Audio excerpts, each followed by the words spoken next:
chante tes louanges jour et nuit. Que mon cœur chante tes louanges jour et nuit. Que mon cœur chante tes louanges jour et nuit. Que mon cœur chante tes louanges jour et nuit. Oui, reçois la gloire, reçois la gloire, reçois la gloire, Yeshua. Reçois la gloire, reçois la gloire, reçois la gloire, Yeshua. Que mon cœur chante tes louanges jour et nuit. Que mon cœur chante tes louanges jour et nuit. Que mon cœur chante tes louanges jour et nuit.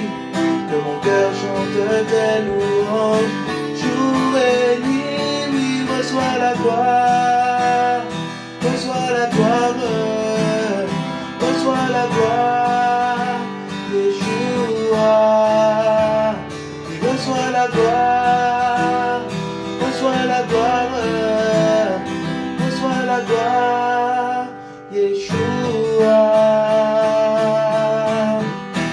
Que ton nom soit glorifié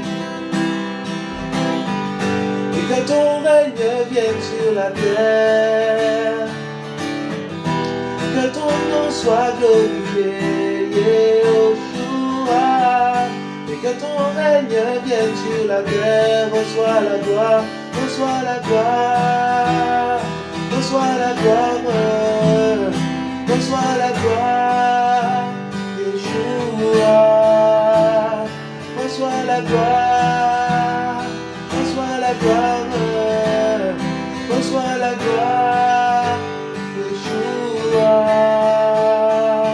Que mon cœur chante tes louanges jour et nuit. Que mon cœur chante tes louanges jour et nuit. Que mon cœur chante tes louanges jour et nuit. Que mon cœur receives glory, receives glory, receives glory. Jesus receives glory, receives glory, receives glory. Jesus, may my heart sing your praise day and night. May my heart sing your praise day and night. May my heart sing your praise. May my heart sing your praise. May your name be glorified. That your kingdom come to the earth.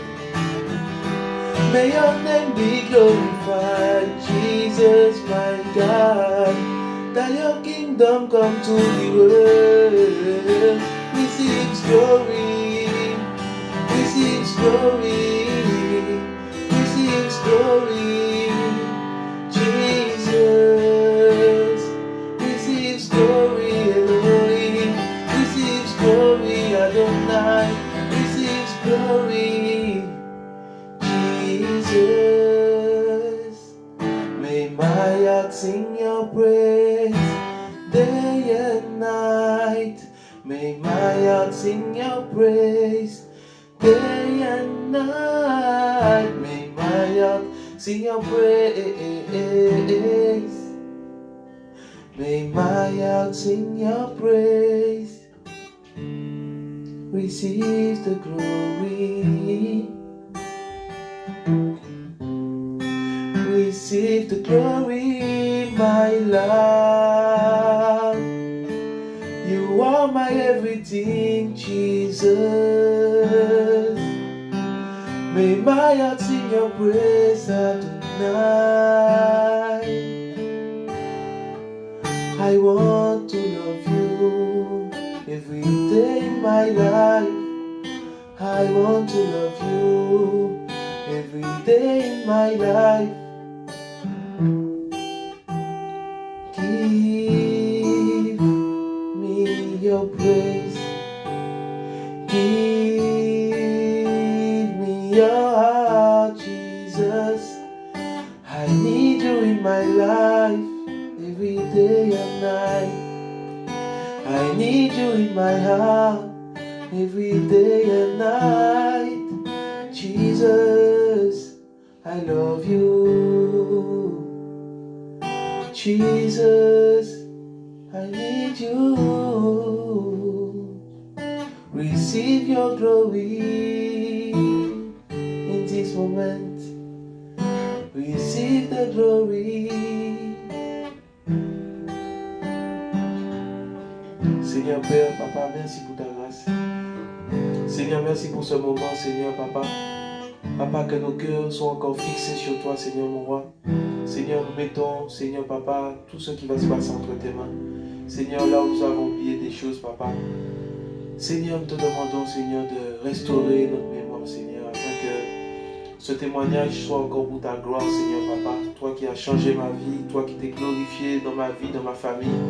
Père, je voudrais élever ton nom avec mes frères et sœurs aujourd'hui et te rendre, Papa, ce que tu as déposé dans mon cœur, Seigneur Papa, pour ta gloire et ta gloire seule, Seigneur. Que ton nom soit béni, Adonai, au nom de Yeshua. Amen.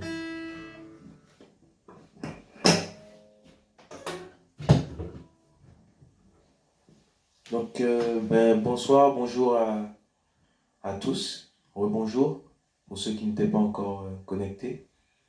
Et donc voilà, je suis sur ce plateau pour témoigner de ce que le Seigneur a fait dans ma vie. Et je voudrais lui rendre encore la gloire pour tout ce qu'il fait encore, parce qu'il n'a pas fini d'agir. Tout ce qu'il a commencé, il achève, nous dit la parole, et voilà, nous voulons voir ce qu'il nous a réservé. Et pour commencer, alors j'ai grandi dans une famille antillaise, je suis antillais de Martinique, et donc je m'appelle Johan. Et du coup, depuis mon enfance, j'ai eu cette chance d'avoir une mère qui croyait donc en la parole de Dieu, qui est la Bible, la parole d'Élohim. Et donc j'ai grandi suivant sa foi. Et mon père aussi avait adhéré à cette foi. Donc elle était d'abord catholique. Et donc voyant que la parole qu'elle entendait là-bas ne collait pas avec la Bible, donc elle est sortie, elle a cherché, elle a commencé donc après à se réunir dans une église baptiste protestante.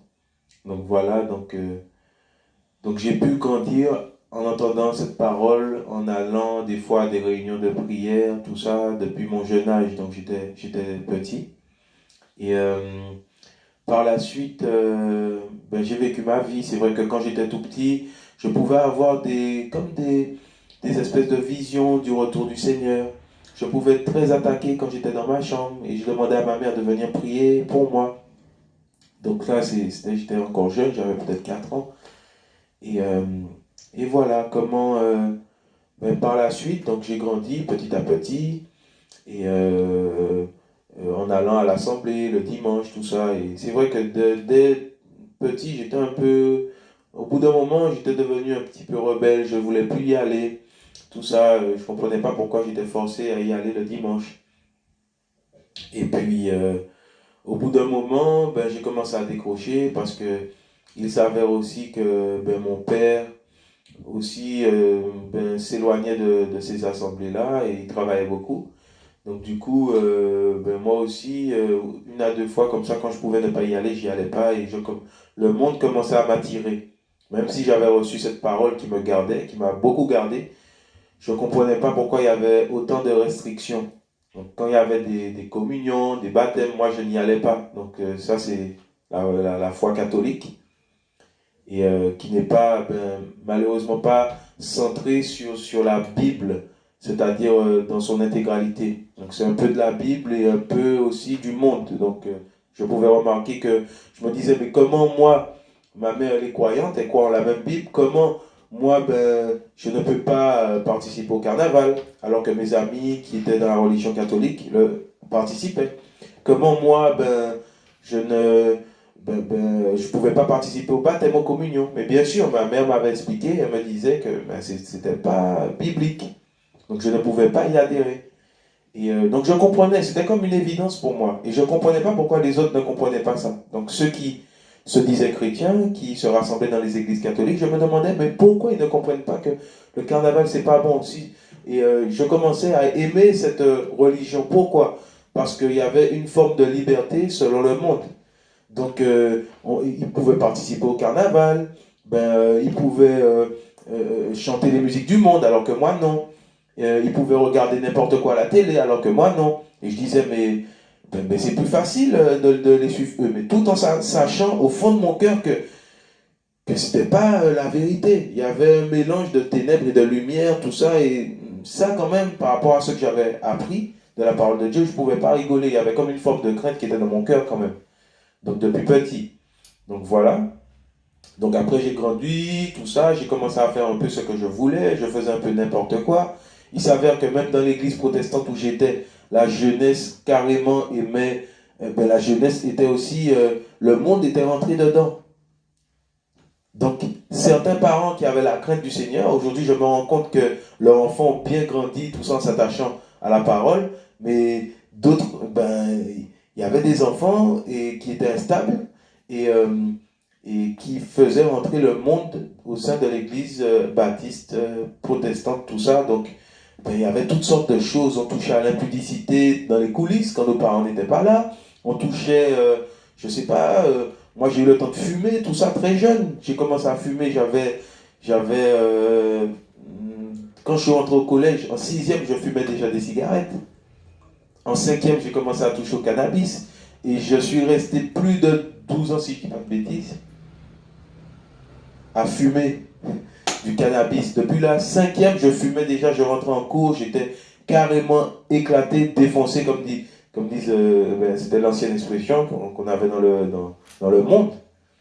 Et je rentrais comme ça, je sortais de chez ma mère, tout ça, et je pouvais faire toutes ces choses.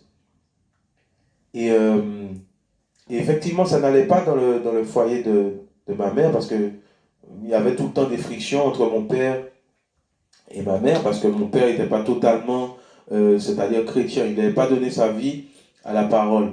Donc, il n'avait pas donné sa vie à Yeshua, notre Seigneur Jésus-Christ. Et donc, du coup, c'était toute une lutte à la maison.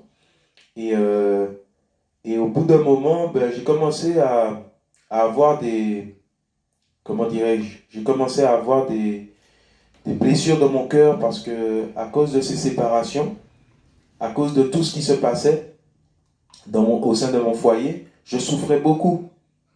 Il y avait mon père qui pouvait crier sur ma mère, tout ça, beaucoup d'incompréhension et moi je ne savais pas où me placer. Et au bout d'un moment, quand j'ai eu un certain âge, j'avais 13, 14 ans, quand mon père, des fois criait un peu tout ça sur ma mère, moi je me levais pour prendre sa défense. Et voilà, un jour, un dimanche, ça s'était passé ainsi. Et j'ai failli me battre avec mon père. Et ma mère est venue nous séparer. Et parce que moi aussi, là, j'étais un peu rebelle. Ma mère était venue nous séparer. Et depuis ce jour, j'étais parti de chez mon père. Donc j'avais 13 ans. J'allais avoir 14 ans, si je me rappelle bien. J'avais 13 ans, je suis parti de chez mon père et de chez ma mère. J'ai pris mes valises, mes bagages. Je suis parti dans la rue. J'ai mis mes bagages sur mon vélo. Et voilà. Et je sillonnais le quartier comme ça. Jusqu'au jour où ma grand-mère m'a recueilli parce qu'elle m'a dit que je ne peux pas vivre comme ça. Je trimballais mon sac sur mon vélo, tout ça, et je pouvais dormir un peu à la belle étoile, après aller chez une mamie, retourner chez l'autre grand-mère. Donc voilà. Et là, une de mes grand-mères m'a récupéré, et qui aujourd'hui qui est morte en Christ, merci Seigneur. Et du coup, donc je vivais ma petite vie. Et là, ma vie de délinquance a commencé. Parce que j'étais collé à la rue. Je pouvais sortir quand je voulais. J'ai fait presque une année sans aller à l'école. Quand je suis sorti de chez mes parents, je ne voulais pas entendre parler de mon père, tout ça.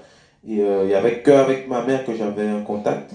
Et jusqu'au jour où j'en ai plus avec ma mère aussi, puisque à cause des blessures, je me disais, mais comment elle pouvait supporter mon père, tout ça. Et vu que je ne comprenais pas ce qui m'arrivait, ce qui se passait, donc j'ai décidé de couper contact avec tout le monde. Donc je suis resté, j'ai vécu ma vie dans le monde, donc j'étais avec les grands du quartier, je fumais, je me droguais, en même temps j'allais à l'école, je vendais de la drogue, je me suis mis à faire n'importe quoi.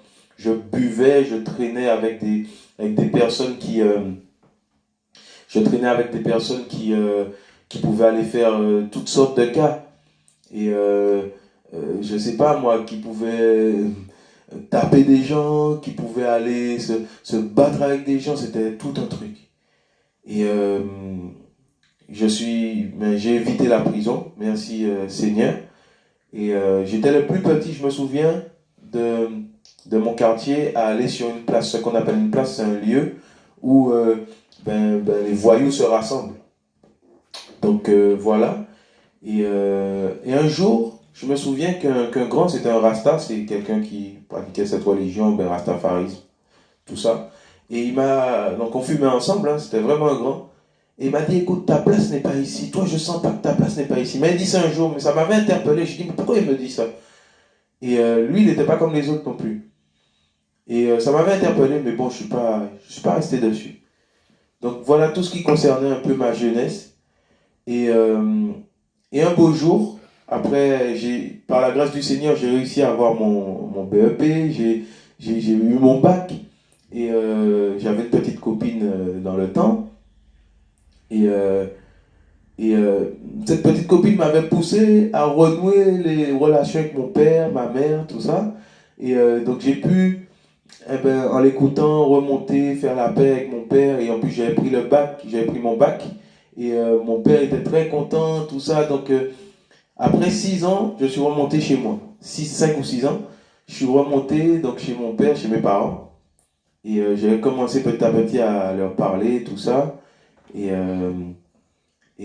mon père m'avait donné un appartement. J'avais quitté la petite copine entre-temps. On n'était plus ensemble. Elle m'avait quitté du moins. Et donc j'ai rencontré celle qui aujourd'hui est ma femme, mais qui était une copine dans le monde. C'est parce que j'allais de femme en femme. C'était ce qu'on nous avait appris dans le quartier. Et du coup, on faisait tout pour avoir... voilà, on pouvait compter combien de femmes on pouvait avoir, combien de femmes avec qui on avait eu des rapports. C'était comme ça. Et qu'est-ce qui s'était passé? Donc, je rencontre donc à nouveau une copine, tout ça, dans le monde. Et donc, j'ai eu un enfant avec elle. Donc, quand on a découvert qu'elle était enceinte, c'était une petite copine, voilà, de vacances, tout ça pour moi, bon voilà. Et quand j'ai découvert qu'elle était tombée enceinte, j'avais 22 ans, j'ai dit, c'est mort, moi c'est ma vie, c'est courir les jupons, tout ça, je ne peux pas avoir une petite copine, ça va me faire une attache, un enfant, tout ça, ça va m'attacher à la personne, je ne voulais pas. Et je lui ai dit, ah non, non, non, on va avorter tout ça. Et donc je l'emmène pour qu'elle puisse avorter, on a dit ça à personne, sauf un meilleur ami à moi qui m'avait passé une voiture pour pouvoir la ramener au cabinet, tout ça, pour avorter. Et quand on arrive là-bas, elle commence à pleurer, tout ça, elle ne voulait pas en fait. Elle ne voulait pas avorter, elle avait peur, en fait elle avait peur. Elle ne voulait pas l'enfant, mais elle avait peur. Et je dis, bon ben écoute, on retourne à la maison et demain, tout ça, ben on verra. Et cette femme, justement, cette jeune fille, bizarrement, quand je l'ai rencontrée, il y avait quelque chose pour elle dans mon cœur. C'était pas comme les autres, c'était bizarre. Il y avait comme un coup de foudre. Pourtant, on était dans le monde, moi qui allais de femme en femme. Et on n'arrivait pas à se lâcher comme ça. Et du coup, par rapport à l'enfant, on s'est dit qu'on allait retourner le lendemain. Et donc, on était dans le quartier.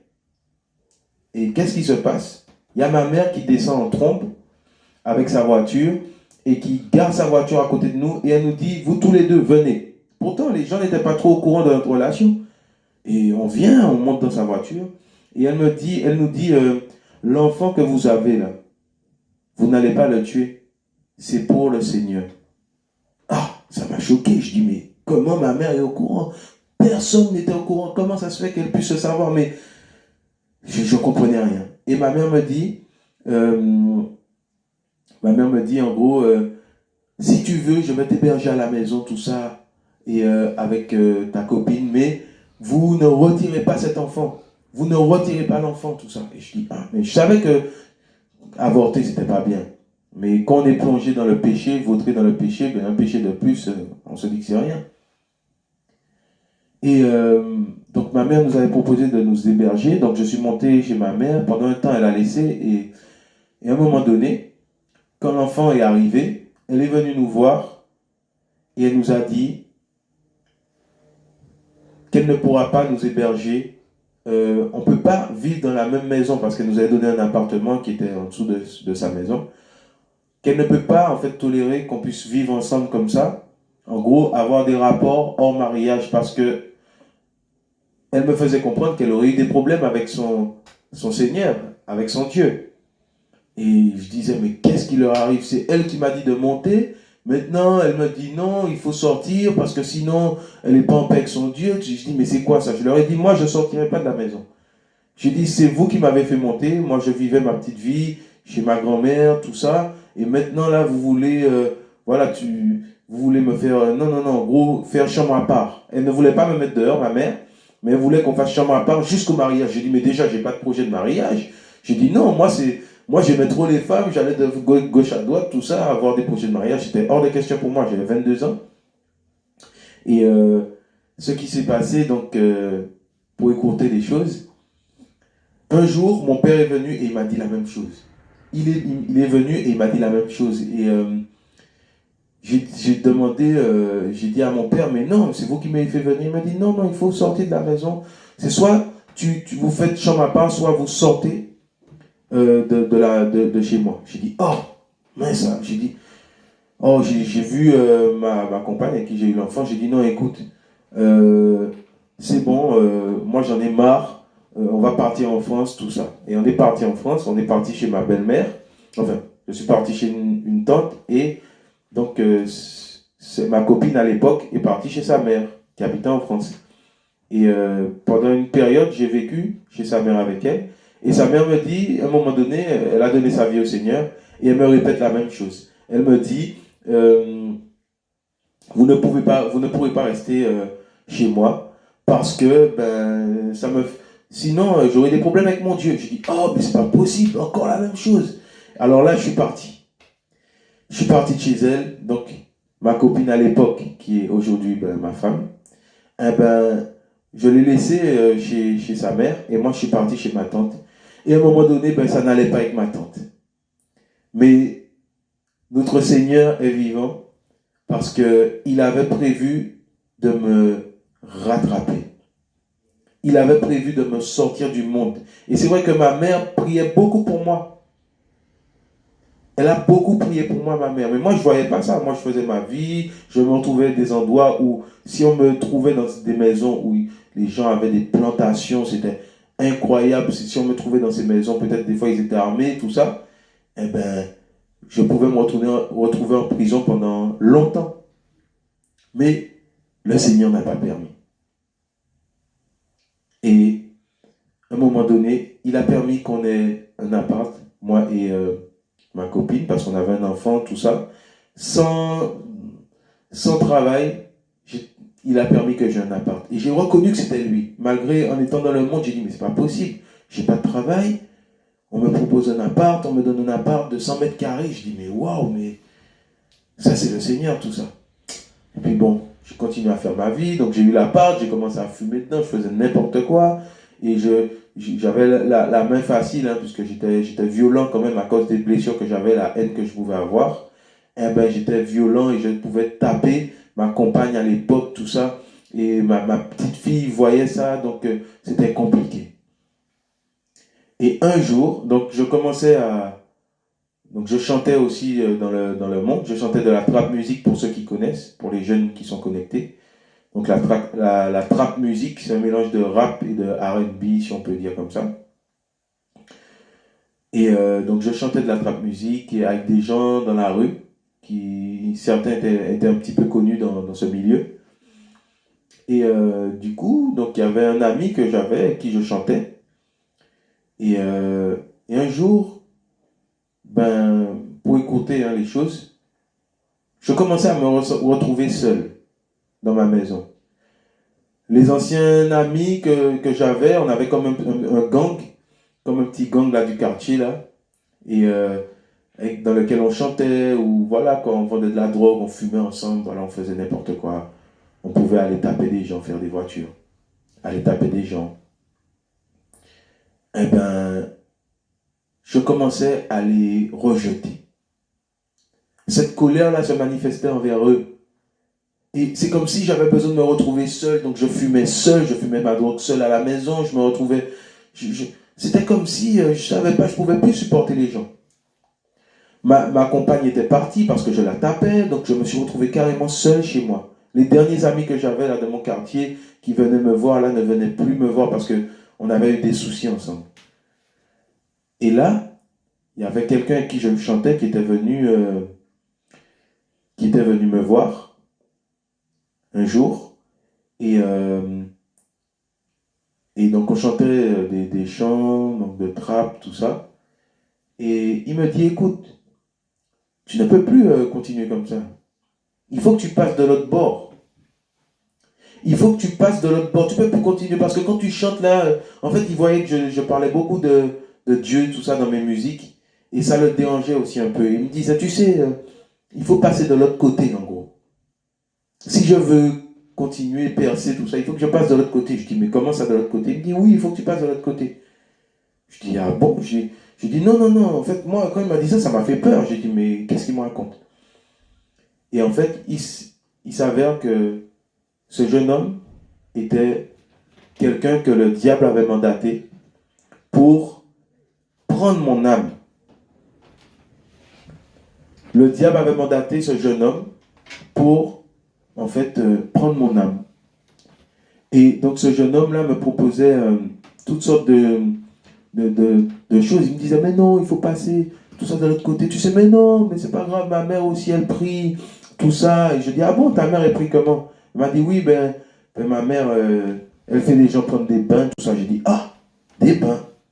Je dis, non, non, non, ça, c'est pas biblique, ça. Ça, c'est pas dans la Bible, parce que ma mère aussi, ma mère est chrétienne, et j'ai jamais entendu ça. Oui, Dieu est puissant, il peut guérir des gens, tout ça, mais par la prière, mais par des bains, je trouvais ça bizarre. Et il a commencé à sourire, à avoir un sourire mesquin. Et il m'a dit que sa mère fait parler les morts à travers les vivants. Et c'est là où j'ai eu des frissons, je n'ai pas compris ce qui m'arrivait. Je me suis demandé ce qui se passait dans ma maison. Et voilà comment j'ai connu l'identité de cette personne qui venait, avec qui j'avais une relation d'ami-ami pendant 4 ans. Et il a commencé à me déballer sa vie. Et c'est comme si le Seigneur était venu au milieu de nous parce que j'avais peur. Et en moi, je ne pouvais que crier.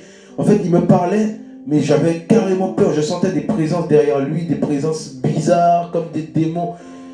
Et j'avais peur. Et je commençais à crier dans mon âme au Seigneur. Je criais au Seigneur dans mon âme. Et il était là. Et à un moment donné, il a commencé à pleurer. J'ai comme senti une présence venir au milieu de nous. Et il a commencé à pleurer et me raconter tout ce qu'il avait fait dans sa vie, les pactes, tout ça que sa famille a fait avec les démons, tout ça qu'il ne peut pas arrêter, les choses, tout ça de ce monde, de chanter de la musique.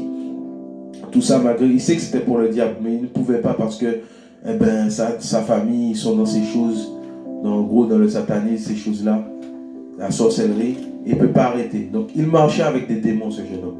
Et le Seigneur a permis qu'il puisse me dire tout ça. Et il pleurait comme un bébé. C'est comme si il ne comprenait pas ce qui se passait.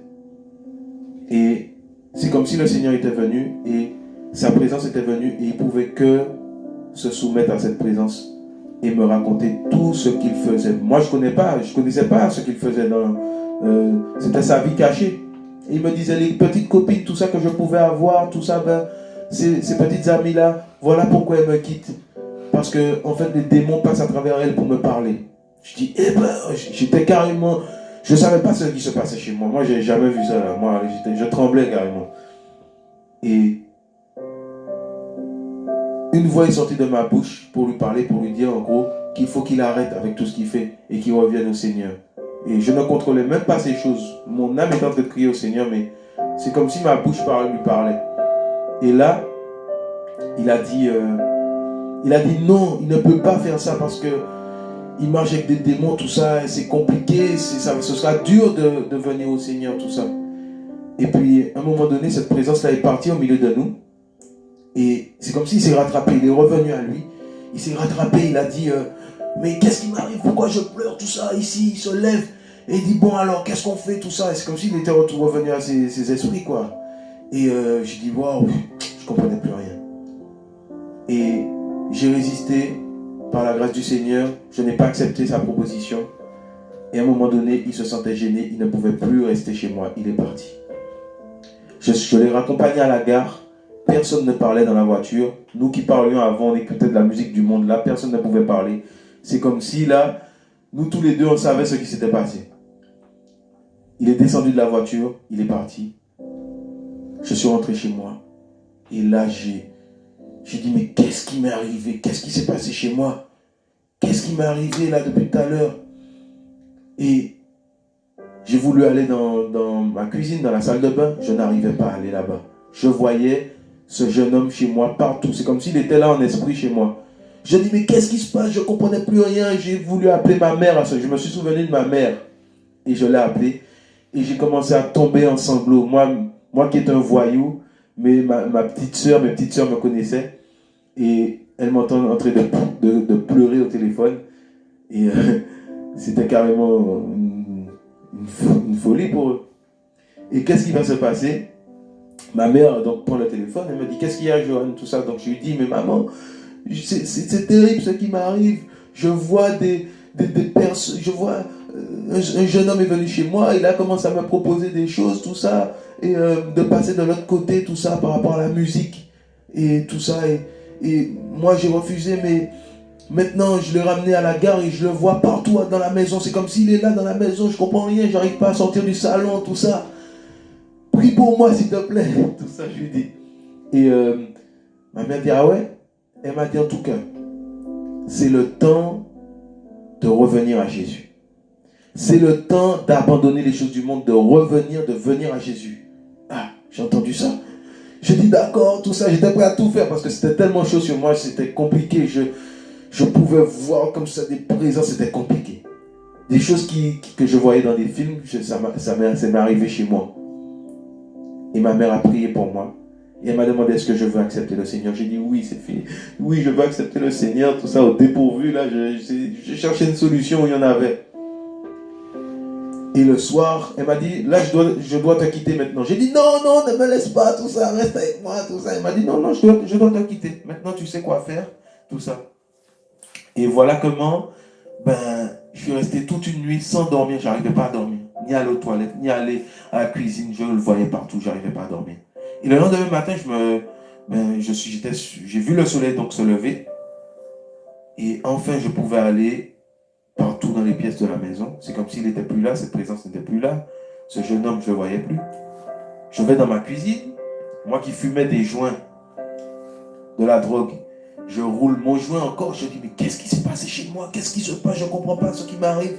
Qu'est-ce qui se passe ici? Et je dis, bon, je vais mettre une musique de chanteur connu là pour me détendre. Et je tape le nom de ce chanteur et je vois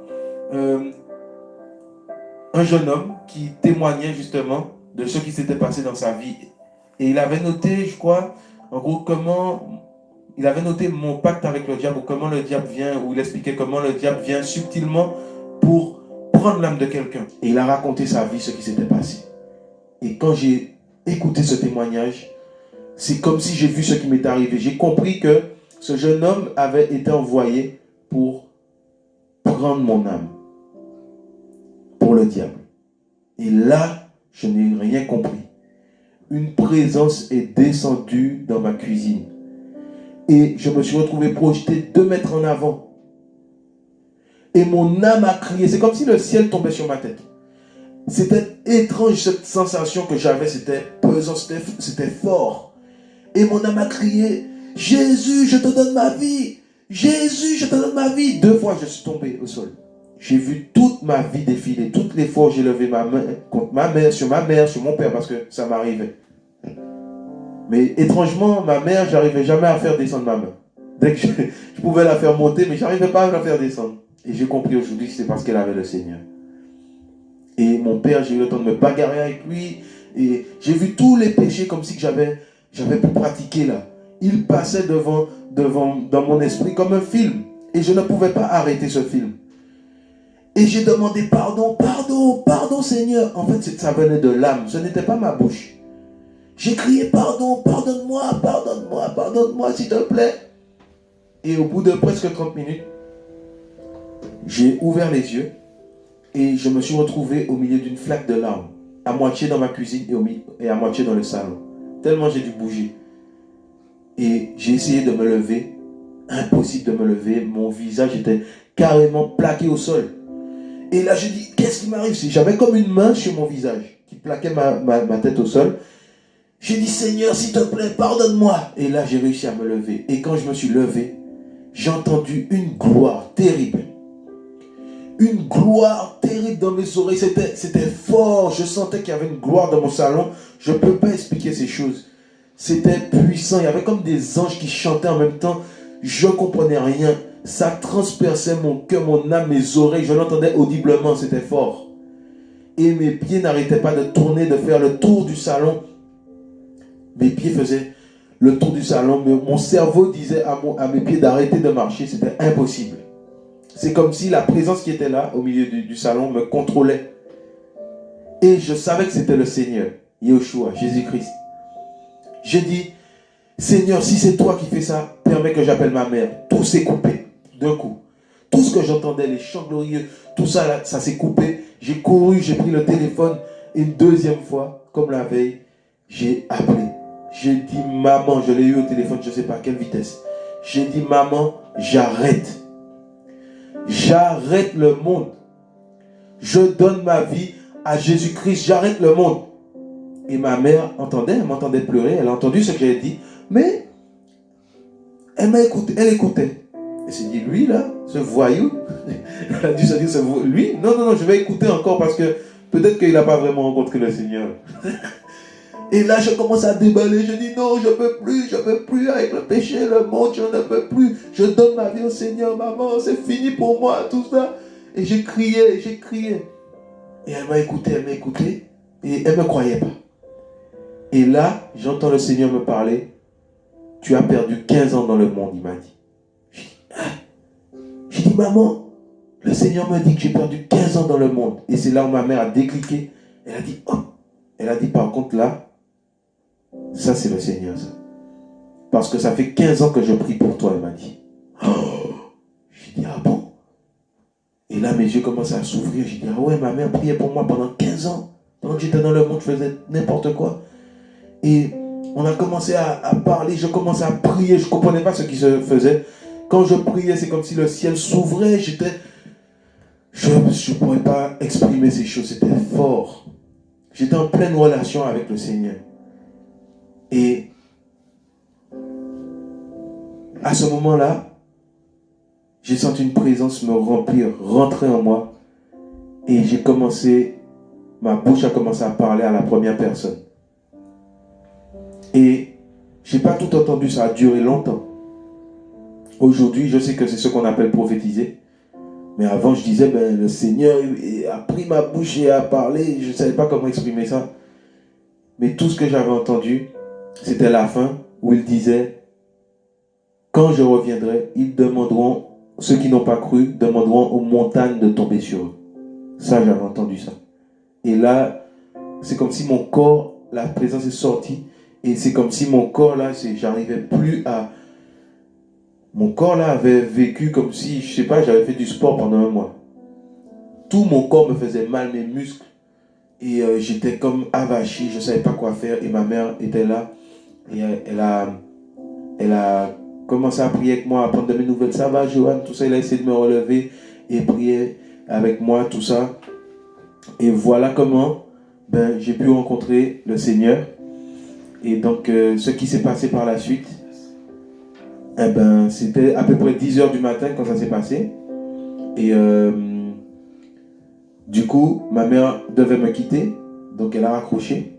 Et quand elle a raccroché, j'ai dit, mais ce jeune homme-là d'hier, là, je me posais plein de questions, je pleurais encore. Je disais, mais ce jeune homme-là, il aurait pu prendre la vie de mon enfant aussi. Il aurait pu faire des choses bizarres avec mon enfant, tout ça. Qu'est-ce que j'ai laissé des gens rentrer comme ça chez moi? Et c'est là que je me rendais compte que, en tant que jeune, on peut avoir des amis, tout ça, mais on ne les connaît pas vraiment. Il y en a qui servent déjà le diable et ils sont conscients, en fait. Ils sont conscients de ce qu'ils font. Et j'étais désolé, j'avais peur, je me suis dit, mais il va retourner après moi, il va vouloir me tuer. J'avais plein de questions en moi. Et j'ai senti un doigt venir et me toucher à l'épaule. Et c'est comme si là, mon esprit, c'est comme si je voyais avec les yeux du Seigneur. Et je voyais les sorciers, les démons. Je pouvais voir Satan tout petit comme ça, comme une graine, comme ça. C'est comme si je voyais avec les yeux du Seigneur comment lui les voyait. Et il me faisait comprendre, n'aie pas peur. J'ai dit, oh, waouh, quelle puissance. Je crois que j'allais voler. J'ai dit, mais c'est pas possible, quelle puissance. C'est comme si j'avais des muscles, j'étais costaud quoi, en fait, spirituellement. J'ai dit, waouh. J'ai dit, mais je n'ai plus rien à craindre. Toutes ces personnes ne peuvent plus rien En fait, ils peuvent rien me faire maintenant. Et j'avais comme cette assurance. J'ai dit, waouh, merci. Merci Seigneur. Et là, du coup, un feu dans la prière m'a pris. Et je commençais à prier partout dans ma maison. Et de prier, je sentais comme des esprits qui partaient comme ça. Dans l'esprit, je sentais comme si des démons qui partaient comme ça. Et je rentre dans ma cuisine et le Seigneur me montre quelque chose que le jeune homme d'hier avait fait. Un truc anodin. Il avait pris une espèce de tournevis que j'avais avec un ciseau. Et en fait, le Seigneur me montre qu'il avait fait une incantation sur ça. Il avait récité quelque chose. Et en fait, c'est à travers ça qu'il rentrait dans la maison. C'était une porte pour que son esprit puisse rentrer dans la maison. Et le Seigneur me montre ça. Je ne peux pas vous dire comment, mais je pouvais comprendre tout ce qui se passait. En fait, spirituellement, je pouvais comprendre ça. J'ai pris ça, j'ai prié, j'ai balancé. Et je priais dans les pièces de la maison. Et je vois quoi? Le portable du jeune homme. Il avait laissé son téléphone chez moi. Oh là là. Je dis, mais je veux rien avoir à faire avec lui. Qu'est-ce que son téléphone est là? Oh là là, je vais faire comment? Mais je me suis souvenu de l'assurance que le Seigneur m'avait donnée quand j'ai vu sa puissance. J'ai dit non. Je suis allé sur Facebook. J'ai vu qu'il était connecté. Je lui ai dit, écoute, il y a ton portable chez moi. Il faut que tu viennes prendre le téléphone. Et voilà, tout de suite. Il m'a dit, non, moi je me coiffe, je ne pourrais pas venir. J'ai dit, non, il faut que tu viennes prendre ton téléphone tout de suite. J'ai arrêté de parler avec lui et je disais dans mon cœur, Seigneur, comment... Donne-moi une phrase pour que quand il viendra prendre le téléphone, pour que je ne puisse plus jamais le revoir. Je voulais plus ces œuvres-là, tout ça, là, en fait, je ne pouvais plus voir ce genre de personnes, tout ça chez moi. J'avais peur. Et qu'est-ce qui va se passer? Donc il me dit qu'il pourra venir à 14h. Même pas en 2 heures de temps. À midi, même pas, il était déjà à côté. J'avais mon téléphone et quelqu'un m'appelle. Oui, je suis en bas. Je dis, ah, il est en bas, je suis devant la porte. Je dis, ok. Je dis, oh là là, Seigneur, tout ça. Et j'avais mis son téléphone dans ma voiture, dans un sachet. Je ne voulais même plus le toucher. J'ai dit là, Seigneur, je ne veux même plus avoir affaire avec cette personne. Et je descends et je ne le vois pas devant la porte. Je dis, c'est quoi ça encore? Il est où tout ça? Et je sors, je fais le tour et je commence à faire le tour de mon bâtiment et je vois que, en fait, il était en fait juste, il était vraiment au moins à presque 50 mètres en fait de mon bâtiment. Il ne pouvait pas approcher en fait de l'entrée de mon bâtiment. Il pouvait que rester sur le côté de la route là, il ne pouvait pas venir devant mon bâtiment en fait. Il était comme bloqué. Il ne pouvait pas, il faisait semblant de parler au téléphone, tout ça je pense. Et je suis venu, je lui ai donné le truc, on ne s'est même pas parlé. Je lui ai donné le téléphone, il m'a dit merci, il faisait semblant d'être au téléphone.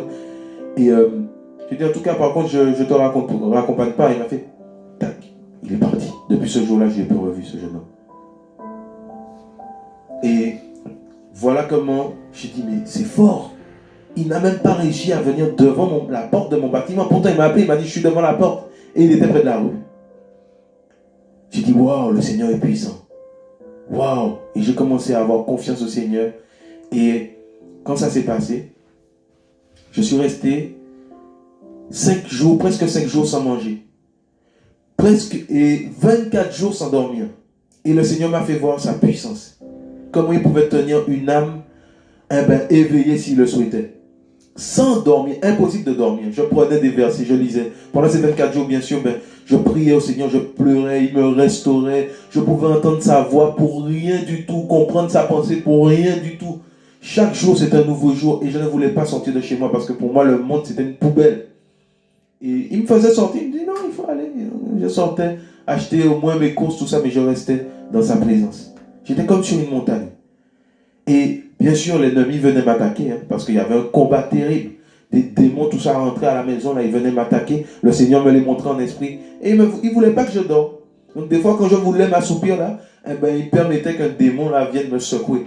Et je retombais dans la prière, je retombais dans la méditation, je retombais dans les enseignements. Et lui-même me conduisait quoi regarder. Il ne me faisait pas regarder n'importe quoi. Il m'avait fait regarder. Voilà, certainement, à l'époque, c'était un homme du Seigneur, vraiment, qui prêchait la vérité. Et le Seigneur permettait aussi que je puisse regarder ces vidéos pendant un temps pour me bâtir. Et la science dit que un homme, un être humain ne peut pas tenir 10 jours sans dormir. Après le 10e jour, il meurt. Et le Seigneur m'a gardé 24 jours sans dormir. Impressionnant. Je n'avais pas une cerne. Rien du tout. C'est comme si mon visage a commencé à se rajeunir, tout ça. Là. Les gens même qui pouvaient me voir après, ils m'ont dit, mais c'est bizarre, c'est comme si tu brilles, tout ça, c'est bizarre. Je disais, ah bon? Et ils me disaient, des gens prenaient 5 minutes pour me reconnaître. Et c'était impressionnant. Et pendant ces 24 jours aussi, moi qui n'étais plus avec ma compagne de l'époque, elle était partie. Moi, je ne voulais plus jamais la revoir. J'ai mis une croix sur l'enfant que j'avais eu. J'ai mis une croix sur elle. Et j'étais avec une autre fille. Alors là, c'était tout le temps comme ça. Je sortais, je draguais, je faisais que ça. Par la grâce du Seigneur, quand il est venu dans ma vie, il m'a fait arrêter de fumer. Je pouvais fumer une vingtaine de joints par jour. Il m'a fait balancer mes plantations. Il avait un nettoyage chez moi. J'avais un drapeau Bob Marley là. J'avais une espèce de poster avec toutes sortes d'images, de noms, de pieds de cannabis, tout ça parce que j'aimais trop ça. J'ai tout balancé. Je faisais des allers-retours à Amsterdam, tout ça. Tout ça, c'était de l'histoire ancienne. Je ne pouvais plus. Et bien sûr, l'ennemi est passé par là parce que je nettoyais ma maison. Un jour, j'étais tombé sur un morceau de shit, de chichon, comme les jeunes disent. Et je dis, mais Seigneur, mais c'est toi qui as inventé ça. C'est toi qui as fait les plantes. Donc peut-être que, pourtant j'avais plus envie de fumer, ça faisait 2 semaines que je ne fumais plus. Et là j'ai commencé à hésiter, je dis, mais c'est comme si j'avais des pensées qui me venaient, mais non, mais c'est Dieu qui a créé ça, les plantes. Donc le shit c'est naturel. Peut-être qu'il ne voulait pas que tu fumes beaucoup. Tu peux fumer un peu, tout ça. Des pensées comme ça me venaient, mais il y avait une crainte au dedans de moi. Je dis, mais non, je ne peux pas faire ça, c'était compliqué. Je commençais à rouler le truc. Après 2 semaines, je commençais à rouler encore le truc. Je déposais, c'était compliqué. J'ai dit, Seigneur, si tu ne veux pas que je fume du tout, donne-moi un signe. Je suis sorti. Et malgré moi, c'était dur. Hein. Mon cœur, là, c'était compliqué. Je ne pouvais pas, mais en même temps, j'ai dit, non, peut-être qu'il y avait plein de raisonnements. J'ai essayé d'allumer. Un tonnerre a commencé à gronder. Je ne sais pas d'où il est sorti. Mon âme a tremblé. Je dis, oh là là, je dis au Seigneur de me donner un signe. J'allume, boum, le tonnerre commence à gronder. Je dis, bon, peut-être que c'était pas... Mais non, il ne faut pas être trop spirituel. Bon. Je dis, bon, Seigneur, si tu ne veux pas que je fume, redonne-moi un signe. J'ai remis le joint dans ma bouche. J'ai attendu. Je venais pour allumer. Je dis, attends, je testais. Je remets. Tac, j'allume. L'orage tombe. Bouf, une grosse pluie comme ça. J'ai dit, c'est fini. J'ai tout balancé. Et j'ai compris en fait le langage du Seigneur. Le Seigneur parle au cœur. Et j'ai plus jamais retouché à une cigarette, à un joint. Depuis ce jour, j'ai tout balancé. J'ai balancé l'alcool. Personne ne m'a enseigné. Aucun prêtre, aucun pasteur, personne, ni imam, ni personne n'est venu me dire qu'il fallait faire ci, il fallait faire ça. C'était naturel. Et c'est là que j'ai compris que j'avais reçu Yeshua dans mon cœur, Jésus-Christ. Parce que lui-même, là, il me montrait ce qu'il fallait jeter. Il me faisait faire le tri dans mes vêtements. Il me faisait nettoyer ma maison, faire ci, faire ça, de ne pas manger ci. Là, non, je ne sens pas qu'il faut manger, je ne mange pas. C'était naturel, en fait. Et voilà comment le Seigneur a commencé à me délivrer du péché. Et jusqu'au 24e jour, je ne dormais pas, j'ai dit, ah Seigneur, vraiment là je dors, j'ai dit Seigneur, ta parole dit dans Psaume 4, verset 9, je me couche et je m'endors en sécurité parce que toi, Yahweh, tout ça. J'ai dit, je lis ce verset, je m'endors là maintenant. 24 jours là, je veux dormir quand même, Seigneur. Et je me pose comme ça, et je vois un lion monter. En fait, il y a un lion qui est monté là, comme ça, sur mon lit là. Il était spirituel, hein. C'était pas le Seigneur, ce lion là. Il est monté comme ça là, et ça a enfoncé mon lit. Je pouvais voir là sur mon lit. Mes amis, le monde spirituel est réel. J'ai vu là mon lit là s'enfoncer là sous les pas du lion comme ça. Et il est venu à côté de moi et j'ai dit, oh là là, d'accord. Je me suis levé, j'ai recommencé à prier tout ça. Et il s'avère que le lendemain, le Seigneur avait prévu 6 heures de sommeil pour moi après 24 jours. Et à minuit comme ça, je me suis endormi. Et j'ai fait 6 heures de sommeil après 24 jours. Je me suis réveillé. J'ai dit, waouh, j'ai dormi enfin, tout ça, j'ai dormi. Et quand je me suis levé, j'ai vu la tête d'un gros serpent descendre comme ça, là, dans mon salon, et il partait. Et il me regardait. Et j'ai entendu le Seigneur me dire, il part, mais il attend le jour où tu veux retomber dans le monde. En gros, il me dit là qu'il ne faut jamais retomber dans le monde. Parce qu'il va m'attraper, ce serpent. Et ce serpent, bien sûr, représentait Satan. Il monte, une tête immonde. Et voilà comment le Seigneur m'a sorti de là. Et pendant ces 24 jours-là, il me révélait beaucoup de choses. Il m'avait donné une vision, même si je ne dormais pas. Mais j'ai vu une vision où je me prosternais devant ma femme, celle qui allait être ma femme. C'est cette copine que j'avais avant, dans le monde que j'avais rejeté avec cet enfant, mais qui était pour le Seigneur, ma femme. Et un jour, pendant que je priais, il m'a dit, je vois en fait l'image de celle qui est ma femme aujourd'hui, qui était ma copine à l'époque, venir comme ça devant moi, et il me dit, tu vas te marier avec elle, c'est ta femme. J'ai crié, j'ai dit non, parce que j'avais beaucoup de blessures. C'est moi qui tapais le plus souvent, mais c'est moi qui avais des blessures. Vous voyez comment l'homme là, il souffre d'être humain. Et j'ai dit non, je suis trop susceptible, je n'irai pas vers elle. Je lui ai dit donne-moi une note, pas elle, tout ça. Et il me dit voilà pourquoi c'est ta femme. Et il m'a dit 3 choses. Il m'a dit voilà pourquoi c'est ta femme. Et j'ai senti un amour entrer en moi. C'est pas physique, hein, c'est rentré comme ça là. Et j'ai senti cet amour là comme m'habiller. Et je l'ai revu dans mon esprit entrer. Elle était en train de prier. J'ai dit waouh, c'est ma femme, c'est ma femme. Et j'ai dit mais Seigneur, je ne pourrai jamais aller vers elle parce que je souffre. Je souffre. J'ai trop souffert, je suis susceptible, je suis orgueilleux, je ne pourrai pas revenir vers elle. Et le Seigneur m'a dit, reste dans ma présence. Comme je vous parle, je l'ai entendu, il m'a dit, reste dans ma présence, je la ferai revenir.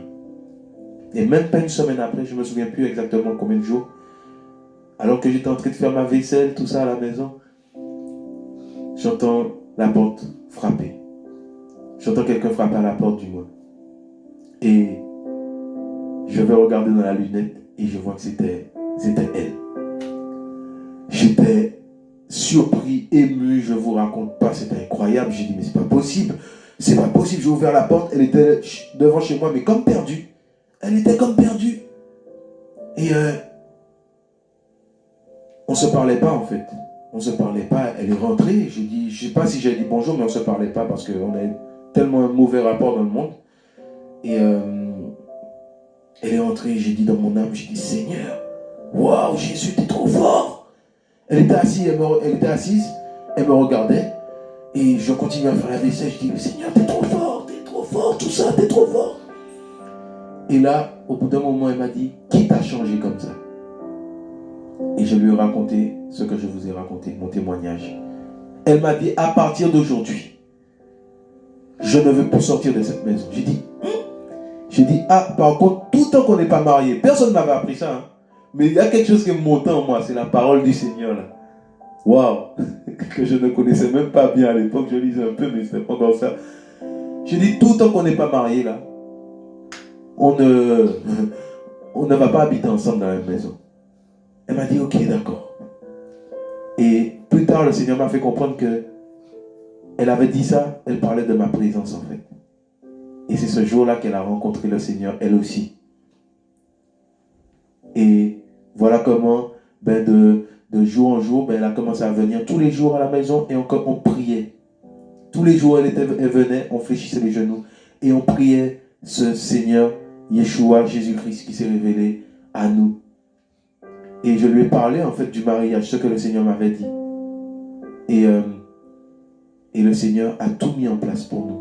Ma mère qui m'appelle un jour, oui, Johan, écoute, j'ai 1900 € sur mon compte, mais je ne sais pas pourquoi. Tu ne veux pas venir en Martinique là avec ta femme, là, avec ta copine, là, tout ça. Tu ne veux pas venir? J'ai dit, maman, oui, je veux bien venir. En fait, c'était le Seigneur qui orchestrait tout ça, parce qu'on devait se fiancer là-bas. Et mes amis, la vision que j'ai eue où je me prosternais avec mon père, ma mère, mes soeurs, un mois après, ça s'est passé de la même manière. En fait, c'était dans le salon de mes parents. Moi, je croyais que c'était le jour de mon mariage, mais c'était mes fiançailles. Et en fait, je ne me suis même pas rendu compte, mais les gens étaient assis à la même position. Je me suis prosterné dans le salon. Il y avait beaucoup de combats. Je ne vais pas vous mentir, je ne voulais même pas me fiancer à la maison. Lui demander en fiançailles, du moins. Et elle ne savait rien. Et je lui ai demandé ce jour-là. Elle était émue. Et je me suis prosterné comme dans la vision. Et c'est le lendemain que je me suis rendu compte que c'était la même vision. C'était la même vision que le Seigneur m'avait donnée un mois avant. C'était exactement pareil. J'ai pleuré comme un bébé. J'ai pleuré. J'ai dit, waouh. Celui qui nous a créés nous connaît. Et son nom, c'est Jésus-Christ. C'est le Dieu qui se révèle. Et j'ai vu des choses et des choses, des miracles et des miracles. Il a fait de grandes choses dans ma vie. Aujourd'hui, je suis marié depuis qu'il m'a touché. Le 4 juin 2016, je suis marié aujourd'hui. Et par sa grâce, nous avons 4 merveilleux enfants. Il m'a donné un travail, il m'avait fait des promesses. Il a tenu ses promesses, le Seigneur. Il est fidèle. Il m'a promis un CDI, tout ça. Et il m'a donné mon CDI. Il a permis que je sois stable, que j'ai une situation. Voilà. Il a mis de l'amour et par-dessus tout ce qu'il m'a donné. Parce que beaucoup disent, oui, c'est bien, Jésus a changé ta vie. Hein, c'est bien, c'est bien. Quand on rencontre des personnes et on leur parle de ce qu'il a fait dans nos vies. Mais il y a quelque chose qu'il m'a donné. C'est le salut de mon âme. Parce qu'il m'a montré que, en fait, ce monde que nous voyons physiquement, il me l'a montré selon comment lui le voyait.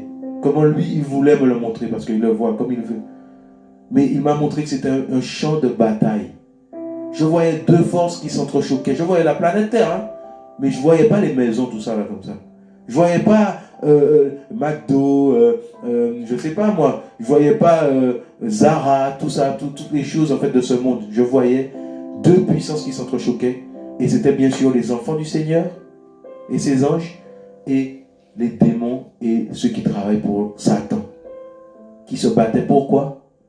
Pour ton âme, pour mon âme.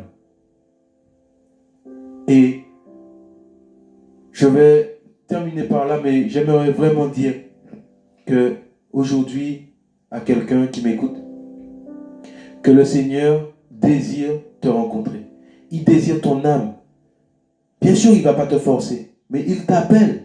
Il t'appelle à venir à lui, tel que tu es, à lui exposer ce que tu as dans ton cœur. Je me rappelle 2 jours avant qu'il me touche, pour revenir à ça, j'avais fait une prière. Pourquoi? Parce que j'étais chez moi, j'avais une arme, c'était un 9 mm. Et justement, qu'on ne pouvait pas utiliser parce qu'il y avait comme une sécurité dedans. Et je voulais friser cette arme, pour ceux qui connaissent, hein, pour pouvoir tirer des balles réelles avec. J'ai beaucoup de pensées de meurtre et tout. Il y avait quelqu'un qui cherchait à me tuer. Et moi aussi, je voulais tuer cette personne avant. Et j'avais dit, comme ça dans mon salon, donc c'est l'arme, tout ça, là, tous les jours, je m'amusais avec à la maison. Et j'avais dit, Seigneur, j'ai dit, Dieu, si tu existes, il faut que tu viennes. Parce que c'est soit je vais le tuer ou il va me tuer. En fait, et il est venu 2 jours après. Tout ça, c'est pour dire qu'il faut être sincère. Moi, je me suis rendu compte de ma sincérité.